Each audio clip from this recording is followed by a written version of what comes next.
ਤੇ ਗੱਲ ਸੁਣੋ ਮੇਰੀ, ਉਹ ਗਿੱਠਿਆ ਜਿਹਾ ਹੁਣ ਵੀ ਤੇਰਾ ਕਿਹੜਾ ਕੱਦ ਵੱਧ ਗਿਆ ਜਿਹੜਾ ਤੂੰ ਅਰਸ਼ਨ ਨਦੀਮ ਵਾਂਗੂ ਨੇਜ਼ਾ ਸੁੱਟ ਕੇ ਆ ਰਿਹਾ, ਹਜੇ ਵੀ ਤੇਰਾ ਕੱਦ ਓਡਾ ਹੀ ਆ। ਭਾਵੇਂ ਮੇਰਾ ਕੱਦ ਉੱਡਿਆ ਆ, ਥੈਲਿਆ ਆ, ਤੈਨੂੰ ਕੀ ਤਕਲੀਫ ਆ? ਮੈਂ ਥੈਲਾ ਐਡਾ ਹੁੰਦਾ, ਥੈਲਾ ਐਡਾ ਹੁੰਦਾ, ਸਮਝ ਆਈ ਨਾ? ਥੈਲਾ ਐਡਾ ਹੁੰਦਾ। ਇਹ ਨਾ ਹੋਵੇ ਕਿ ਸੱਪ ਇਹਨੂੰ ਬੜੇ ਨਾਲ ਤੈਨੂੰ ਵੀ ਕਿਸੇ ਸੱਪ ਕੋਲ ਵੜਵਾ ਦਿਆਂ ਮੈਂ। ਆਪਣੀ ਔਕਾਤ ਚ ਰਹਿ। ਤੂੰ ਵੀ ਆਪਣੀ ਔਕਾਤ ਚ ਰਹਿ, ਵੱਧ ਕੇ ਗੱਲਾਂ ਨਾ ਕਰ ਇੱਥੇ। ਵੱਧ ਕੇ ਗੱਲਾਂ ਨਾ ਕਰ, ਕੈਸਾ ਤੇਰਾ ਗੁੰਮੜੇ ਰੇਗਾ ਸਿਰ ਆ। ਉਹ ਪੁਰਾਣੇ ਤੰਦੂਰ, ਉਹ ਕੱਪੜੇ ਧੋਣ ਵਾਲੀ ਥਾਪੀ ਹੁੰਦੀ ਆ, ਵਿਹੜੇ 'ਚ ਲੱਸੀ ਰੂੜੀ ਹੁੰਦੀ ਆ। ਇਹਨਾਂ ਵਿਆਹ ਕਰਾਵਾਂਗਾ ਤਾਂ ਮੈਂ ਹੀ ਕਰਾਵਾਂਗਾ।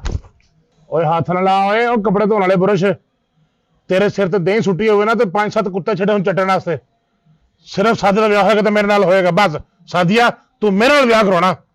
ਵੇ ਚੁੱਪ ਕਰ ਓਏ। ਉਹ ਛੱਪੜ 'ਚ ਰਿੱਛ ਵੜਿਆ ਹੁੰਦਾ ਓਏ, ਇਹਦੇ ਨਾਲ ਵਿਆਹ ਕਰਾਉਣਾ ਤਾਂ ਮੈਂ ਹੀ ਕਰਾਉਣਾ ਵਾ। ਓਏ ਨਾਲੀ 'ਚ ਡਿੱਗਾ ਕੂਲਰ ਹੁੰਦਾ ਓਏ, ਓਏ ਖੋਤੇ ਦੇ ਪਾਵੇ ਗੱਲਾਂ ਕਰਨਾ। ਤੂੰ ਇੱਥੇ ਸਾਦੇ ਦਾ ਵਿਆਹ ਹੋਏਗਾ ਤੇ ਸਿਰਫ ਮੇਰੇ ਨਾਲ ਹੋਏਗਾ ਬਸ।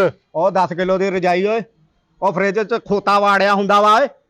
ਤੂੰ ਗੱਲਾਂ ਕਰਨ ਡਿਆ, ਇਹਨਾਂ ਵਿਆਹ ਕਰਾਉਣਾ ਤਾਂ ਮੈਂ ਹੀ ਕਰਾਉਣਾ, ਹੋਰ ਕਿਸੇ ਨੇ ਨਹੀਂ ਕਰਾਉਣਾ। ਵੇ ਚੁੱਪ ਕਰ ਓਏ, ਬਕਵਾਸ ਬੰਦ ਕਰੋ। ਤੁਹਾਨੂੰ ਦੋਵਾਂ ਨੂੰ ਆਪਣੇ ਵਿਆਹ ਦੀ ਪਈ ਏ।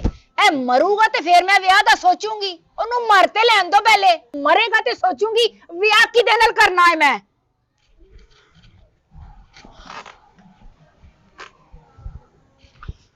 ਓ ਇਮਲੀ, ਮੈਂ ਤੇਰੇ ਤਾਏ ਦਾ ਪੁੱਤ, ਤੇਰਾ ਪਤਾ ਲੈਣ ਆਇਆ ਸਾਂ। ਤੈਨੂੰ ਸੱਪ ਨੇ ਵੱਢਿਆ ਨਾ? ਕੀ ਹਾਲ ਮੇਰੇ ਵੀਰ ਦਾ? ਉਹ ਇੰਬਲੀ ਯਾਰ, ਸਾਦੀਆ ਦੀ ਫੁੱਫੀ ਦਾ ਪੁੱਤ ਮੈਂ ਡੌਨ। ਤੇ ਮੈਨੂੰ ਪਤਾ ਲੱਗਾ ਯਾਰ ਤੇਰੇ ਸੱਪ ਲੜ ਗਿਆ ਵਾ। ਉਹ ਯਾਰ ਤੂੰ ਸਾਡਾ ਜਵਾਈ ਭਾਈ ਆ, ਸਾਡੀ ਭੈਣ ਆ, ਭੈਣ ਆ ਸਾਡੀ। ਇਮਲੀ